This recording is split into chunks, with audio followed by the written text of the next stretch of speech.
अस्सलाम वालेकुम रहमतुल्लाहि व बरकातुहू।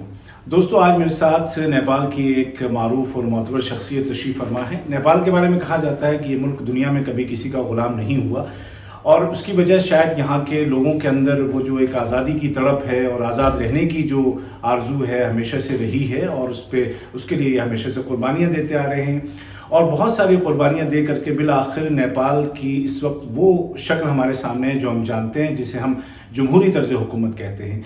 इसी हुकूमत में शामिल और नेपाल की नेशनल असम्बली के मेंबर मोहतरम मौलाना मुफ्ती मोहम्मद खालिद सिद्दीकी साहब हमारे साथ मौजूद हैं, जो कि कतर के दौरे पर तशरीफ़ लाए हैं और हमारी खुशकिस्मती है कि उनसे बात हो रही है। और हम कोशिश करेंगे कि इस मुख्तसर वीडियो में हम नेपाल में मुसलमानों के हालात, नेपाल का जो हुकूमत का तौर तरीक़ है वो समझने की कोशिश करें और फिर एक नेशनल असम्बली के मेंबर को नेपाल से बाहर रहने वाले नेपालियों से क्या तवक्कुआत हैं, इस पर भी बात होगी और साथ साथ कतर और नेपाल के ताल्लुकात भी ज़ेर बहस आएंगे।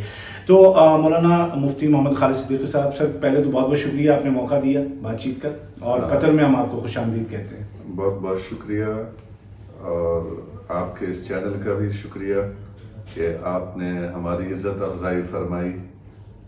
सर, इज़्ज़त अफजाई तो आपने हमें की है वक्त दे करके। मौलाना, बग़ैर किसी तमहीद व ताख़ीर के मैं सबसे पहले तो ये जानना चाहूँगा कि जिस नेशनल असम्बली के आप मेंबर हैं उसमें आपकी क्या ज़िम्मेदारियाँ हैं और नेपाल का जो उमूमी तौर पर जो तर्ज़ हुकूमत है वो क्या है? ये 2000 विक्रम संवत 2078 यानी अब से 8 साल पहले जो दस्तूर बना है, उस दस्तूर के मुताबिक नेपाल में हुकूमत की 3 सतहें हैं, एक वफाक, एक सूबा, एक मकामी। जी। मकामी में जो लोकल इलेक्शन होता है उसमें mayor, deputy mayor, president, vice president यानी लोकल प्रेसिडेंट। जी। इस तरीके से सूबा है, 7 सूबे हैं हमारे यहाँ। जी। मैं जिस सूबे से ताल्लुक़ रखता हूँ वो मध्य प्रदेश कहलाता है, सूबा मध्य कहलाता है। मरकज़ के अंदर 2 ऐवान हैं जिसे आमतौर पर दुनिया ऐवान ज़ेरी और ऐवान बाला कहती है। हमारे यहाँ हाउस ऑफ रिप्रेजेंटेटिव और नेशनल असेंबली यानी प्रतिनिधि सभा और लोकसभा और राष्ट्रीय सभा उसे कहा जाता है। और जिम्मेदारी की जहाँ तक बात है तो दोनों ही पार्लियामेंट, जिसको हम फेडरल पार्लियामेंट कहते हैं, वफाकी पार्लियामेंट कहते हैं, दोनों ही पार्लियामेंट की जिम्मेदारी आइन साजी, कानून साजी, हुकूमत के कामों की निगरानी, सरकार के कामों की निगरानी और अवाम और मुल्क के मफादात के तहफ़्फ़ुज़ के लिए आवाज़ उठाना, साथ ही अगर कहीं कोई मसला अवाम से मुतअल्लिक़ दरपेश है, तरक्याती कामों से मुतअल्लिक़ या इंतज़ामिया से मुतअल्लिक़, उस आवाज़ को ऐवान के अंदर बुलंद करना और हुकूमत को मुतवज्जे करना, ये हमारा बुनियादी काम। जी। मुफ्ती मौलाना मोहम्मद खालिद सिद्दीकी साहब, member of national assembly of Nepal, ये बताइए कि मुसलमान तो वहाँ बहुत कम तादाद में होंगे, तो माहौल, उमूमी माहौल कैसा है हुकूमत के गलियारों में या अवामी सतह पर? बहैसियत एक शहरी के आप नेपाल को एक खुशगवार माहौल में आप उसके पस मंज़र में देख सकते हैं और शायद बहुत ज़्यादा आप वहाँ के आदाद शुमार को देखें तो कई एक मज़ाहिब, कई तहज़ीबों, कई ज़ुबान, कई मज़ाहिब और कई रिवायात के हामिल तबक़ात का ये मुल्क है। और उन तबक़ात के बीच में, उन जमातों के बीच में मुकम्मल आहंगी, फ़िरक़ा वाराना हम आहंगी और आपसी मेल मिलाप और मोहब्बत पाई जाती है। ये नेपाल के लिए बाइस इफ्तिखार भी है, दुनिया के लिए सबक भी है। क्या बात है, क्या बात है। यही कम्युनल हार्मनी एक्चुअली चाहिए होती है हर जगह और उसकी एक बड़ी मिसाल ये खलीजी रियासतें भी हैं और यहाँ कतर भी है कि जहाँ पे हर पस मंज़र के और हर मज़हब के लोग रहते हैं एक साथ और काम करते हैं। और आप जानते ही होंगे कि कतर में जब काम करने की बात आती है तो हमारे जो नेपाली बरादरान हैं उनकी तादाद दूसरे नंबर पे सबसे ज़्यादा है। यानी भारत के लोग सबसे ज़्यादा हैं कतर में और उसके बाद नेपाल के लोग यहाँ पे अपनी खिदमत अंजाम दे रहे हैं। तो जो लोग यहाँ पे हैं उनसे आप क्या कहना चाहेंगे? आप वहाँ से आए हैं, आप उनके भी नुमाइंदा हैं। पहली बात तो ये है कि मैं वजाहत कर दूँ कि आपने फरमाया कि नेपालियों की तादाद यहाँ दूसरे नंबर पर है। मैं समझता हूँ पहले नंबर पर है। इसलिए कहता हूँ कि ये 3 करोड़ की आबादी में دوسرے نمبر پر، اور آپ کے 140 کروڑ کی آبادی میں شاید پہلے نمبر پر ہے. تو اس حساب سے تناسب کے لحاظ سے قطر میں نیپالیوں کی تعداد سب سے زیادہ ہے.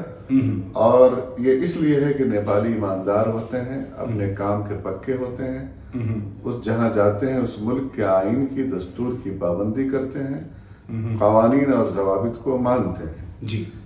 دوسری چیز جو آپ نے ارشاد فرمائی ہے پیغام کے تعلق سے، تو دیکھیے ہمارے ملک کی بھی بدقسمتی یہ ہے کہ ہماری معیشت تھوڑی کمزور ہے، اور اس معیشت کو سنبھالا دیا ہوا ہے ہمارے جن کو ہم مزدور کہتے ہیں، جن کو ہم کام کرنے والے کہتے ہیں، انہی پردیسی لوگوں نے بھی کل جی ڈی پی کا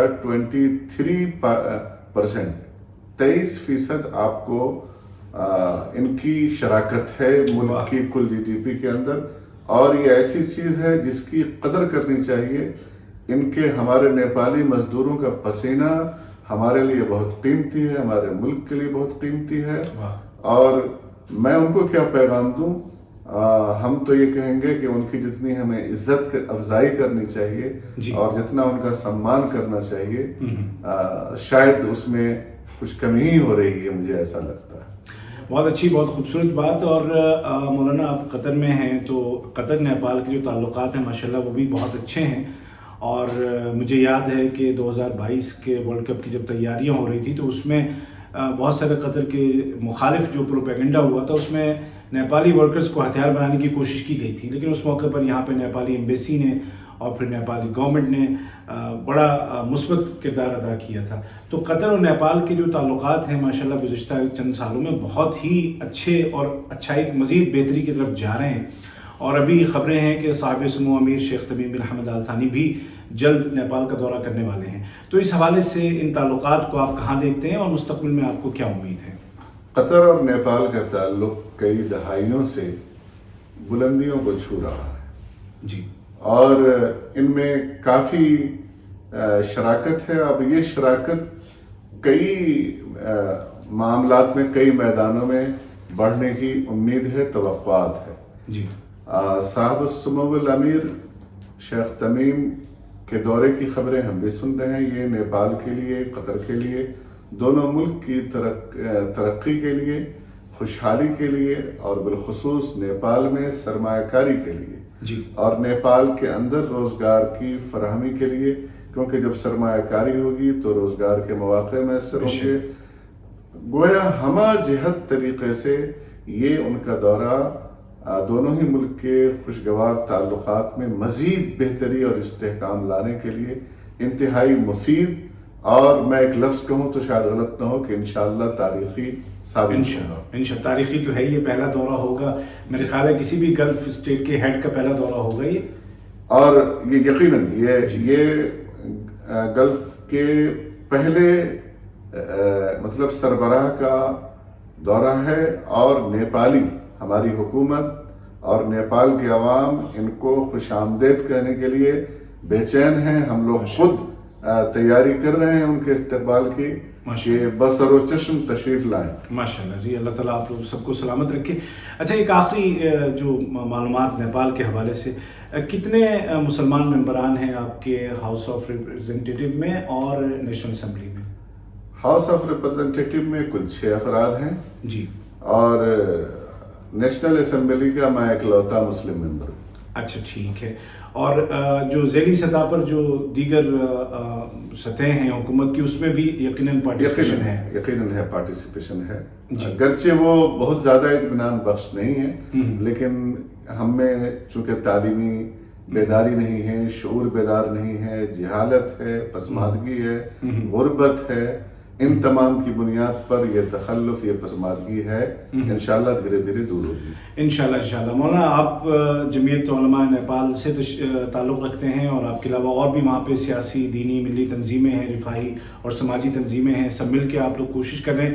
ہماری دعا ہے کہ اللہ تعالیٰ ان کوششوں کو برابر کرے.